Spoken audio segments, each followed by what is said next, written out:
जय श्री कृष्ण। आप सभी को माघ मास के 13वें दिन की ढेरों शुभकामनाएं और माघ स्नान तथा माघ मास महात्म्य की 14वें दिन की ढेरों शुभकामनाएं। प्रिय दर्शकों, आज माघ स्नान को आरंभ हुए 14वां दिन है और आप सुन रहे हैं माघ मास महात्म्य में आज का अध्याय 14वां अध्याय। माघ मास की शुरुआत प्रतिपदा से होती है, इसीलिए 13 दिन हुए हैं। और क्योंकि महात्म्य पूर्णिमा से आरंभ हो जाता है और माघ स्नान भी पूर्णिमा से ही आरंभ हो जाता है, इसीलिए माघ स्नान को आज 14वां दिन है। आप 14वें अध्याय का श्रवण करें। माघ मास महात्म्य जो आप सुन रहे हैं वो श्री वेद व्यास जी द्वारा सुनाया गया है। जब भगवान सूत जी महाराज अपने परम गुरु और सृष्टि के प्रथम गुरु जो स्वयं नारायण के अवतार कहे गए हैं वेद व्यास जी महाराज, उनसे सूत जी महाराज ने निवेदन किया कि गुरुवर, आपने मुझे सभी पुराणों को सुनाया है, सभी शास्त्रों की जानकारी दी है। अब मैं आपके श्रीमुख से माघ मास महात्म्य सुनना चाहता हूँ। तो पूजनीय व्यास जी महाराज अपने शिष्य सूत जी को माघ मास महात्म्य श्रवण कराते हैं। कहते हैं कि हे सूत, आदिकाल में ये महात्म्य परम ऋषि वशिष्ठ के द्वारा भगवान श्री रामचंद्र के वंशज दिलीप को सुनाया गया था। राजा दिलीप हुए हैं। कहते हैं कि राजा दिलीप जो है एक समय वन को गए शिकार खेलने के लिए, रात्रि को वहां रुके और भोर होने से पहले ही वो अपने महल के लिए प्रस्थान करने लगे। पास में एक सरोवर था और वहां पर एक ऋषि बड़ी कठिन तपस्या कर रहे थे। ऋषि को देख के राजा रुके, उन्होंने उन्हें प्रणाम किया।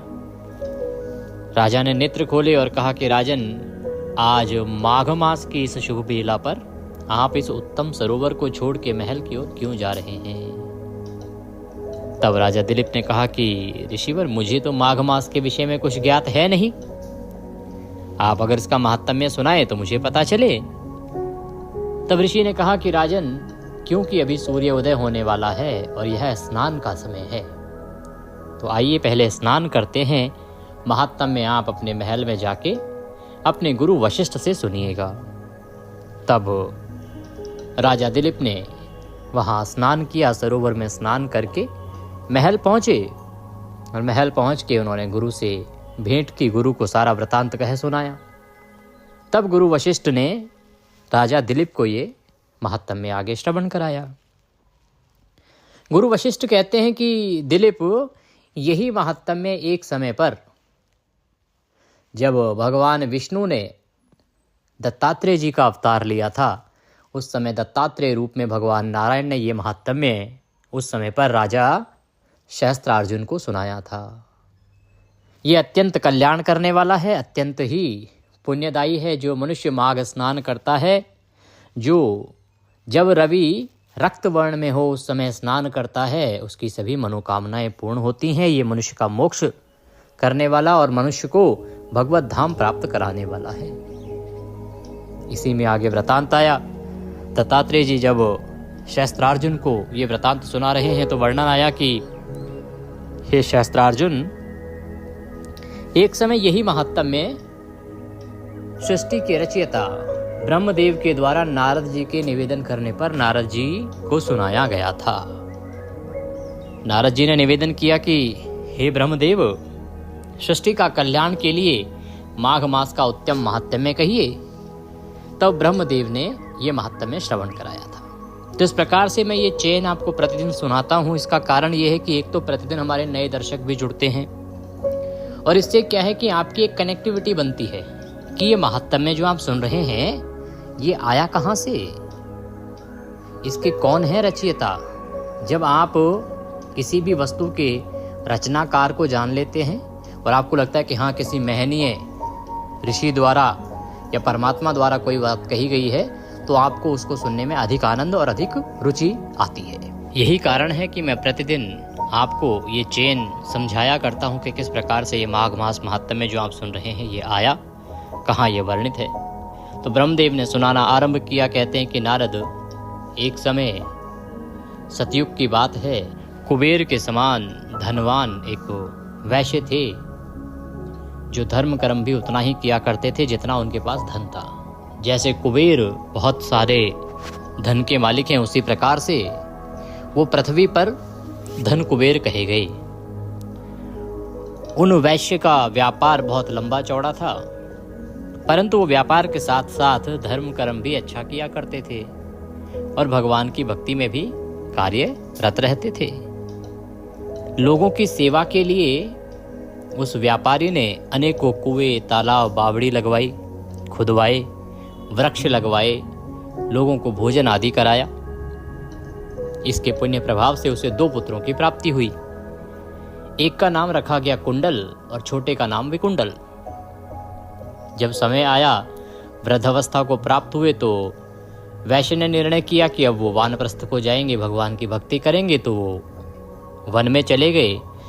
सारा जो कारोबार था परिवार को सौंप दिया, अपने दोनों पुत्रों को सौंप दिया। वन में भगवान की भक्ति की और भगवान के परम धाम को प्राप्त हो गए। उधर कुंडल और विकुंडल जो हैं, वो दोनों उस धन को गलत कार्यों पर खर्च करने लगे। धर्म कर्म से उन्होंने सब बंद कर दिया और जो धन था उसे वेश्यावृत्ति पर, जुआ खेलने पर गंवाने लगे। तो देखते ही देखते कुछ ही समय में सारा धन नष्ट हो गया और वो दोनों ही दरिद्र हो गए। खाने को अन्न का दाना तक नहीं रहा।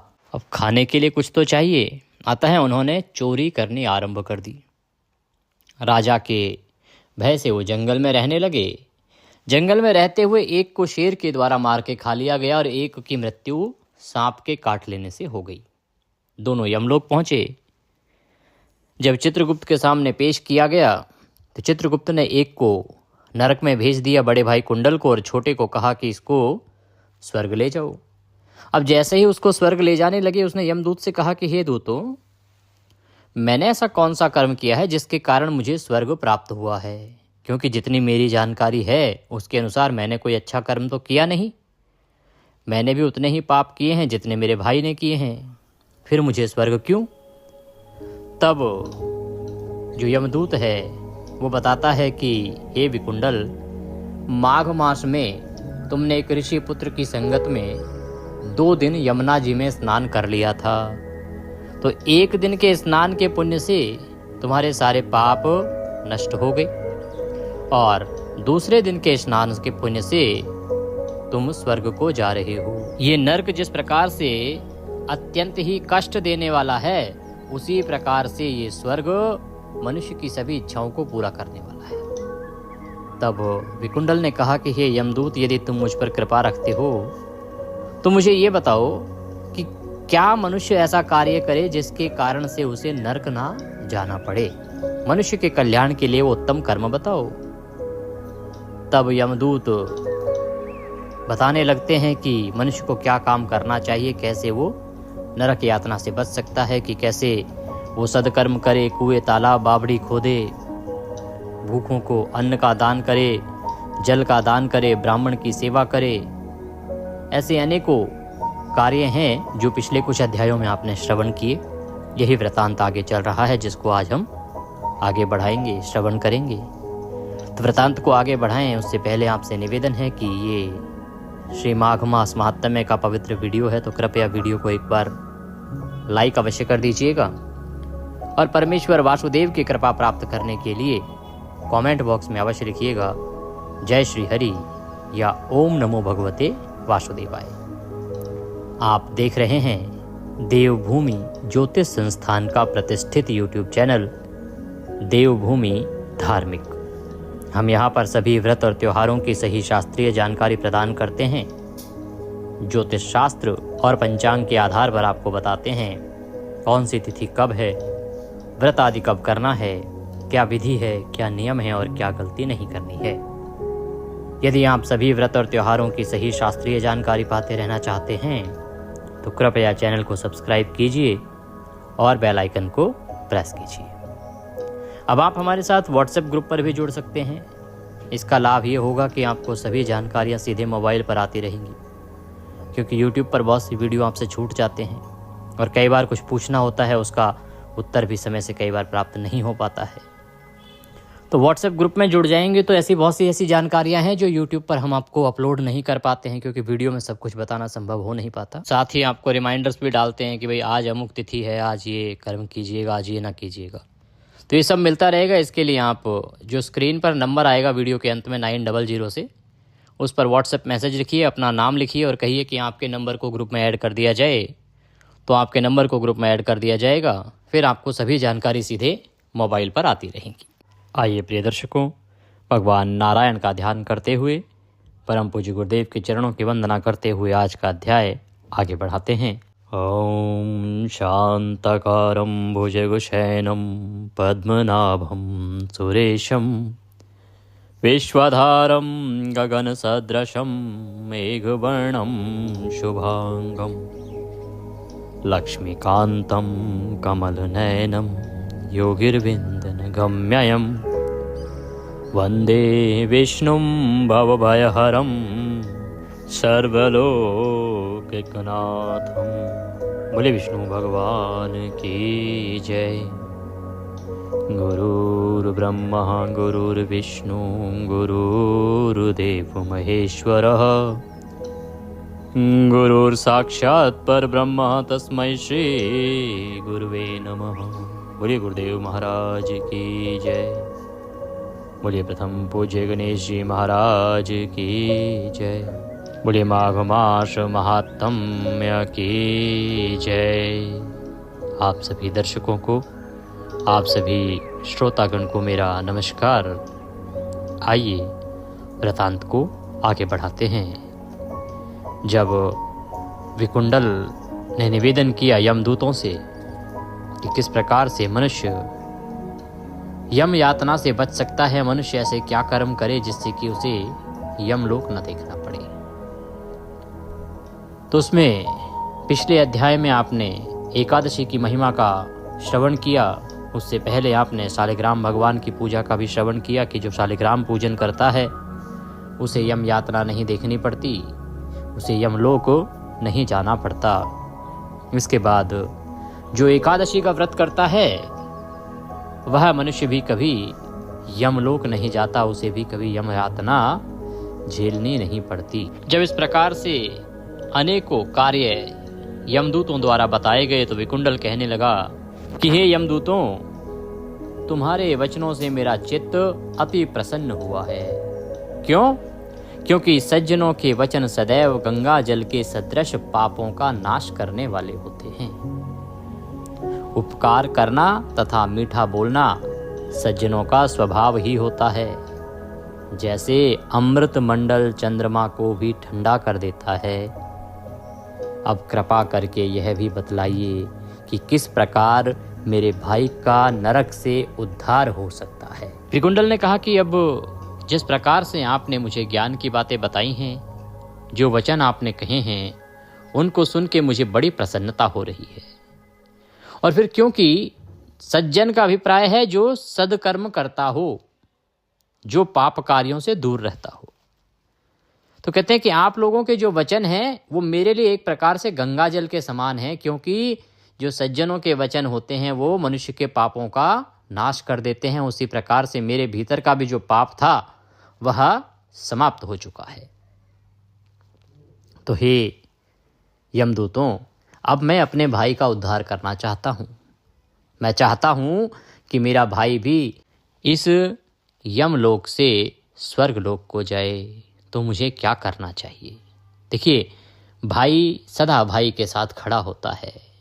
बड़ा कम ये देखने को मिलेगा कि भाई अपने भाई को मुसीबत में छोड़ दे। बेशक एक दूसरे से वो लड़ लेंगे, लेकिन फिर भी जब दूसरा भाई परेशानी में होगा तो एक भाई को दुख होता ही है। उसी प्रकार से अब ये विकुंडल यहाँ पर यमदूतों से प्रश्न करता है कि कैसे वो अपने भाई को इस घोर यम यातना से बचा सकता है, कैसे नरक से उसका उद्धार हो सकता है।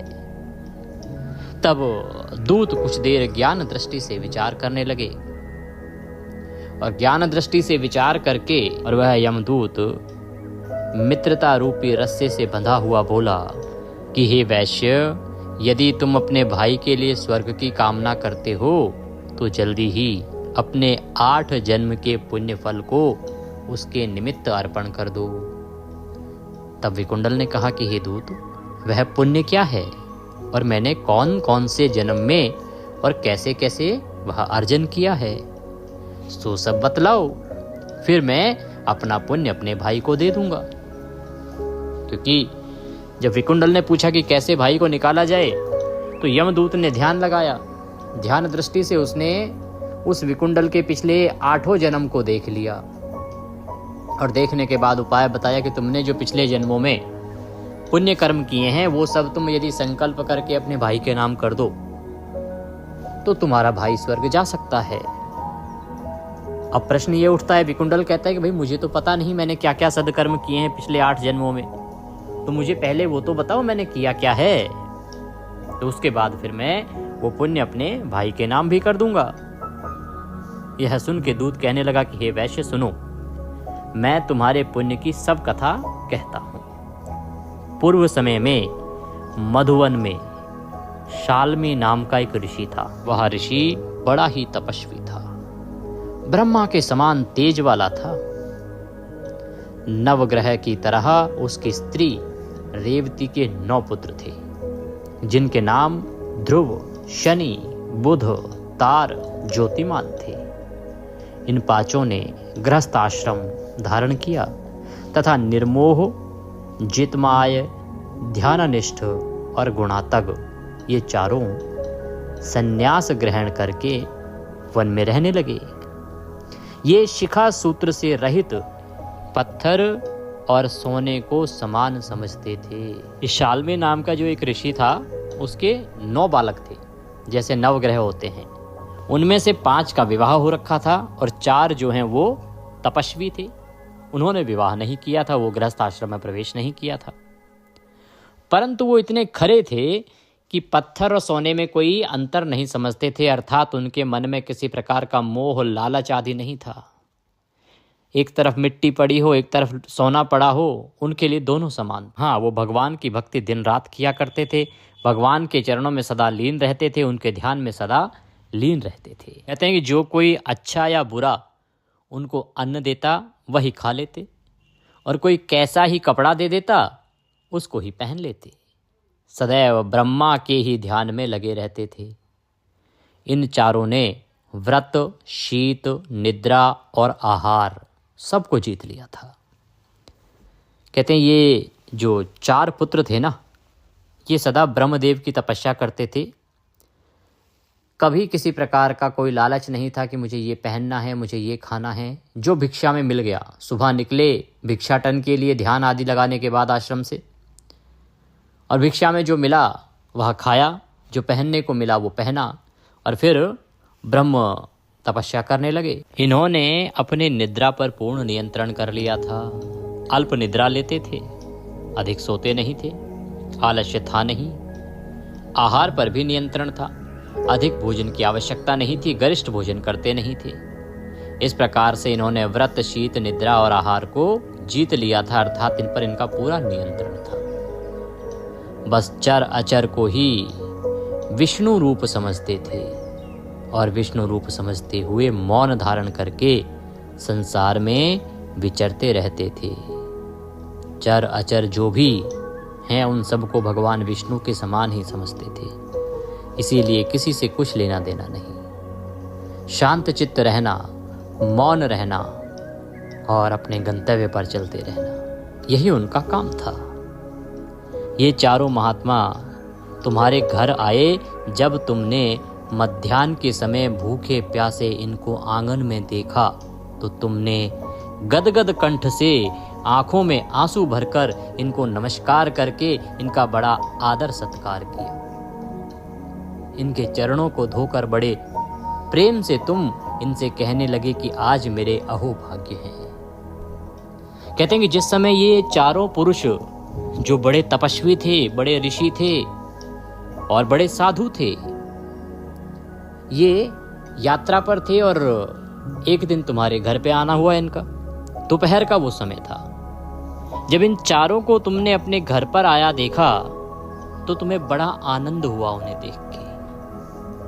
तुम्हारी आंखों से अश्रुधारा बहने लगी और तुमने इस प्रकार से उनका स्वागत किया जैसे भगवान आए हैं। तुमने कहा कि अहो भाग्य कि आज आप मेरे घर पर पधारे। तुम्हारे हृदय में उनके लिए आनंद की लहरें उमड़ रही थी, सम्मान उमड़ रहा था। आज मेरा जन्म सफल हुआ, मुझ पर भगवान प्रसन्न हुए। माँ सनाथ हुआ, मेरे माता पिता पत्नी पुत्र गौ आदि सभी धन्य हैं जो आज मैंने हरि के सदृश आपके दर्शन किए। इस प्रकार से तुमने उन चारों ऋषियों को, उन चारों ऋषि कुमारों को, तपस्वियों को बड़ा आदर दिया, बड़ा सम्मान दिया और तुम्हारे मन में वास्तव में बड़ा हर्ष हुआ। ऐसा नहीं कि कोई दिखावे के लिए तुम कर रहे थे या किसी लालच में तुम कर रहे थे, तुम्हें भीतर से बड़ा अच्छा लगा। तुम उस समय इसी प्रवृत्ति के थे कि साधुओं का बड़ा सम्मान किया करते थे, साधुओं की बड़ी आव भगत किया करते थे। तुम्हारे लिए साधु सदा ही पूजनीय हुआ करते थे। तुम सदा साधुओं की पूजा किया करते थे, जहाँ साधु मिलते उनका सम्मान किया करते थे। इसी प्रकार से जब ये चारों तुम्हारे घर पहुँचे तो तुम्हें बड़ी प्रसन्नता हुई और तुमने कहा कि आज मेरा कुल धन्य हो गया, आज मेरे पिता धन्य हो गए, आज मेरे पुत्र धन्य हो गए, मेरी पत्नी धन्य हो गई और मेरे घर की जो गायें हैं वो सब धन्य हो गई। क्यों? क्योंकि आज आप भगवान नारायण के समान ऋषियों ने मेरे घर में प्रवेश किया है। यमदूत कहते हैं, हे वैश्य, इस प्रकार तुमने श्रद्धा से उनका पूजन किया और उनके चरण धुलाए। चरण धोकर जल को मस्तक से लगाया, फिर विधि पूर्वक इनका पूजन किया। पूजन करके तुमने इन सन्यासियों को भोजन कराया। इन सन्यासियों ने भोजन करके रात को तुम्हारे घर में ही विश्राम किया और ब्रह्मा के ध्यान में लीन हो गए। इन सन्यासियों के सत्कार से जो पुण्य तुमको मिला सो मैं भी कहने में असमर्थ हूँ, क्योंकि सब भूतों में प्राणी श्रेष्ठ है। कहते कि हे वैश्य कुमार, जब ये चारों सज्जन ऋषि कुमार तपस्वी तुम्हारे घर आए तो तुमने जिस प्रकार से इनकी आओ भगत की, इनको सम्मान दिया, तुम्हारे मन में जो हर्ष और खुशी प्रसन्नता उमड़ी और तुमने जो इनका सम्मान किया, इनके जो चरण धुलाए उससे जो पुण्य उत्पन्न हुआ, तुमने इनके चरणों को धोने से जो जल निकला उस जल को अपने मस्तक पर लगाया, उससे जो पुण्य उत्पन्न हुआ, और फिर इन चारों ने रात्रि को विश्राम किया तुम्हारे घर पर, रात्रि को तुम्हारे घर पर ही ठहरे। तो इन्होंने जो ब्रह्मा की तपस्या किया करते थे, ये ब्रह्मा में लीन हुए, वहां उन्होंने तपस्या भी की। तो इन सब कर्मों से तुम्हें इतना पुण्य मिला जिसका मैं बयान ही नहीं कर सकता। कहते मैं इसमें सक्षम नहीं हूं कि उस पुण्य का वर्णन कर सकूं जो तुम्हें इनके तुम्हारे घर आने से, तुम्हारे सम्मान करने से और तुम्हारे घर पर तपस्या भगवान की भक्ति करने से प्राप्त हुआ है। वह श्रेष्ठतम पुण्य है जो तुमने पाया है।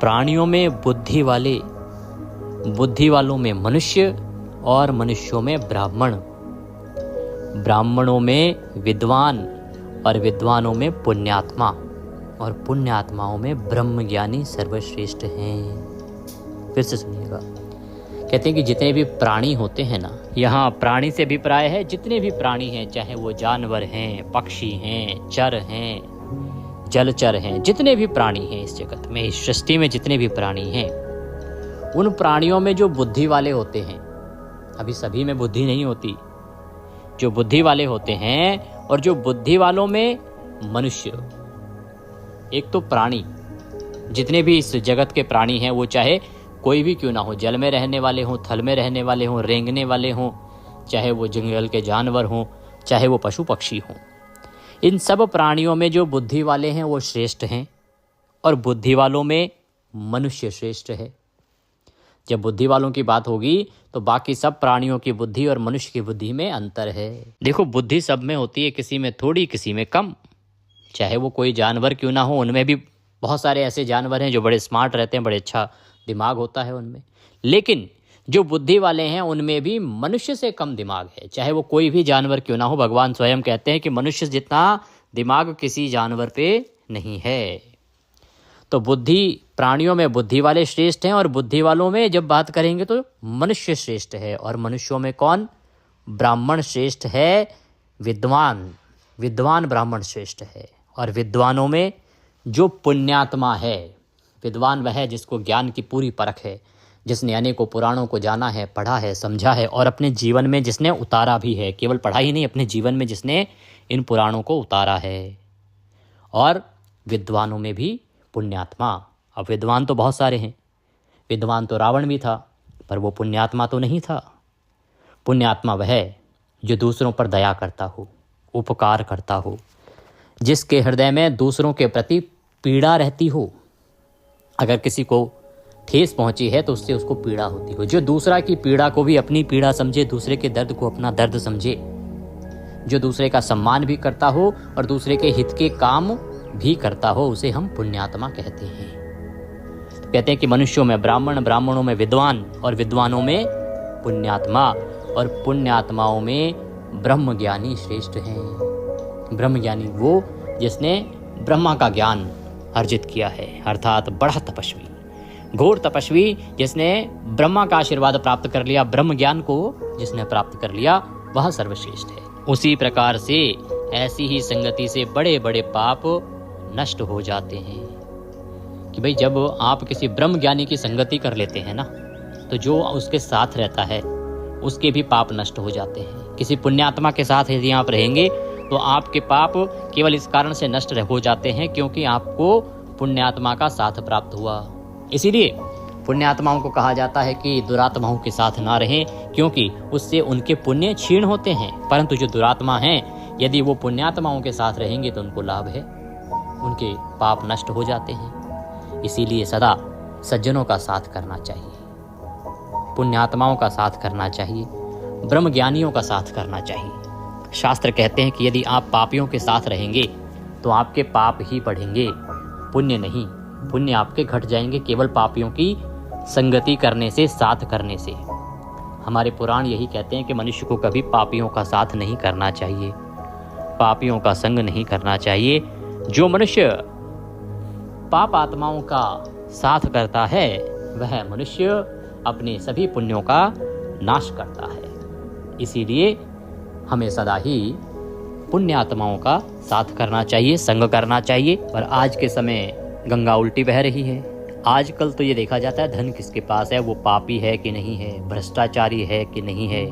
धन कैसे भी आया हो, करप्शन करके आया हो, चोरी करके आया हो, डकैती डाल के आया हो, किसी को मार के आया हो, बस धनवान होना चाहिए, संगति उसकी करते हैं लोग। साहब पर इससे उद्धार नहीं होता। इस जीवन में तो फिर भी कुछ समय व्यतीत कर लोगे, लेकिन जब आपके पाप बढ़ जाएंगे उसके कारण, तो उसके बाद फिर आपका अंत अच्छा नहीं होता। इसीलिए दुरात्माओं की संगति करने से बचना चाहिए। अगर कहीं देखो कि आपके किसी नज़दीकी वाले ने भी कुछ गलत व्यवहार किया है तो उसके विरुद्ध भी आवाज़ उठानी चाहिए, तभी ये हमारा समाज जो है वो सही होगा।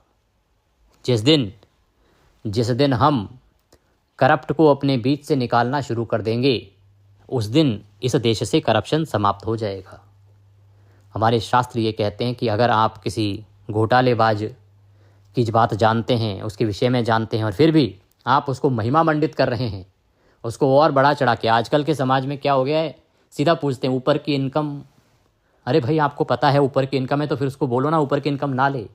देखो ये सीधा सीधा पाप है, शास्त्र कहते हैं पाप है। अब आप कहेंगे पंडित जी पाप हो कुछ भी हो, धन तो चाहिए। अरे भाई धन तो चाहिए, फिर आप ये क्यों उम्मीद करते हो कि देश से करप्शन खत्म हो जाए? देश से कैसे करप्शन खत्म होगा? ये जितने भी आप कहते हो ये सरकारी विभागों में करप्शन बहुत है, ये सरकारी विभागों में जो काम करने वाले हैं, जो करप्शन करने वाले हैं, कहाँ से आते हैं ये कोई तीसरी दुनिया से तो आते नहीं, होते तो हमारे ही परिवारों के लोग हैं ना। तो यदि आप ही समाज को सुधार लोगे तो करप्शन तो रुक जाएगा। आप कहते तो सरकार करे इसको ठीक, सरकार कैसे करेगी? आप चाहिए ना ठीक करना पहले। अब आप स्वयं के घर में कोई करप्शन करने वाला बैठा है, आप ही पहले उसके साथ खड़े हो जाएंगे, नहीं जी इन्होंने कुछ गलत नहीं किया। अरे वो तो ज़रूरी है, ऊपरी कमाई नहीं करेंगे तो इतना पैसा खर्च करके पढ़ा है लिखा है, तो फिर करप्शन कैसे ठीक होगा? खाली ढिंढोरा पीटने से कि करप्शन को दूर करो, भ्रष्टाचारियों को जेल पहुंचाओ, ऐसे नहीं होता ना। शुरुआत आपसे होती है, शुरुआत समाज से होती है। जिस दिन समाज स्वयं निर्णय कर लेगा, जो एक करप्ट इंसान है, कोई भी सरकारी जो नौकरी करने वाला है, रिश्तेदार तो सबके होते हैं। क्या रिश्तेदारों को पता नहीं होता कि वो घूस लेता है कि नहीं लेता है? करप्शन करता है कि नहीं करता है? करता है करप्शन, आप उसके विरुद्ध रिपोर्ट मत करो, रिश्ता ही तोड़ लो कि ना ना ना, जो समाज में करप्ट आदमी है उनके साथ हमारा कोई संबंध नहीं, जो घूसखोर है उनके साथ हमारा कोई संबंध नहीं। करके देखो एक बार ऐसा। जिस दिन मनुष्य ऐसा करने लग जाएगा, करप्शन अपने आप खत्म। कोई भी मंत्री अकेला वहां बैठ के करप्शन नहीं करता, करप्शन हमारे समाज से शुरू होता है। ये दोष देना बड़ा आसान है कि सरकारें घोटाला करती हैं, घोटालेबाज हमारे परिवारों में बैठे होते हैं। मनुष्य जिस दिन ये समझ जाएगा कि घोटाला करने वाला पापी है, लेकिन जिसको पता है कि वो घोटाला कर रहा है और फिर भी वो उसके साथ खड़ा है, वो भी उतना ही बड़ा पापी है और इसकी सजा उतनी ही है जितनी घोटालेबाज की है। तो यदि कभी आपको पता लगे तो आप बदलाव लाइए परिवार में, तब होगी शुरुआत। तो शास्त्र यही कहते हैं, कथा यही कहती है कि जो मनुष्य चोर के साथ खड़ा है वह भी उतना ही बड़ा पापी है और उसे भी उतनी ही सजा होनी चाहिए, उसे भी उतना ही पाप मिलता है। शास्त्र यही कहते हैं कि जिसको पता है कि अमुक व्यक्ति ने ये पाप किया है और फिर भी वो यदि उसके साथ संगति करता है, उसके साथ उठता है, बैठता है, खाता है, पीता है, रिश्ते निभाता है, तो वो भी उतना ही बड़ा पापी है। दुर्जन की संगति नहीं करनी चाहिए, पापी मनुष्य की संगति नहीं करनी चाहिए। तो इस प्रकार से जो विकुंडल था उसके एक जन्म की ये कथा आपने सुनी कि इस प्रकार से जब वो 4 श्रेष्ठ ऋषियों का उसके घर आगमन हुआ, उन्होंने कुछ समय व्यतीत किया, तो उनकी संगति के माध्यम से, उनकी संगति के कारण उसके सभी पाप नष्ट हो गए और जो उसने उन सभी की पूजा करी, सत्कार किया, उससे उसे अनंत पुण्यों की प्राप्ति हुई। तो यमदूत कहते हैं कि हे विकुंडल, ये पुण्य तुमने अपने 8वें जन्म में किया था। सो यदि तुम अपने भाई को नरक से मुक्त करना चाहते हो, तुम चाहते हो कि तुम्हारा भाई नरक से मुक्त हो जाए, तो ये पुण्य तुम अपने भाई को दे दो। सुदूत के ऐसे वाक्य सुनकर उसने प्रसन्न चित्त से अपना पुण्य अपने भाई कुंडल को दे दिया और वह कुंडल उस पुण्य के प्राप्ति के कारण, उस पुण्य के प्रभाव से नरक से मुक्त हो गया। और दोनों भाई देवताओं से पूजित किए गए, देवताओं ने दोनों की पूजा की।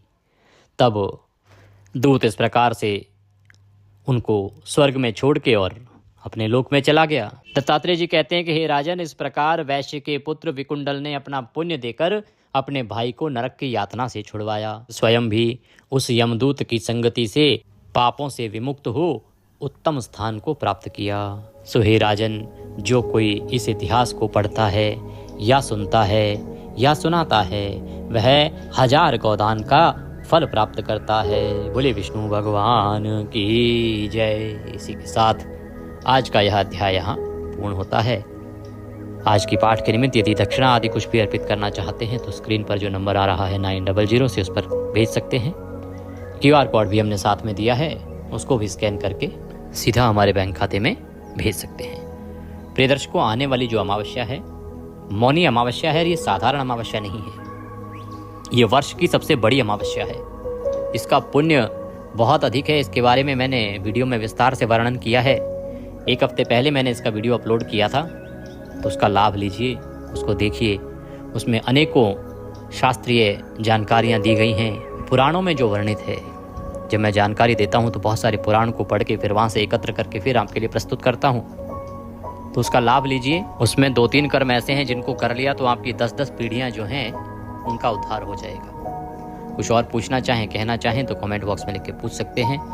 अपनी राय रखना चाहें तो राय रख सकते हैं। आप सभी ने मकर संक्रांति का खूब लाभ उठाया, आप सभी ने षटतिला एकादशी का खूब लाभ उठाया।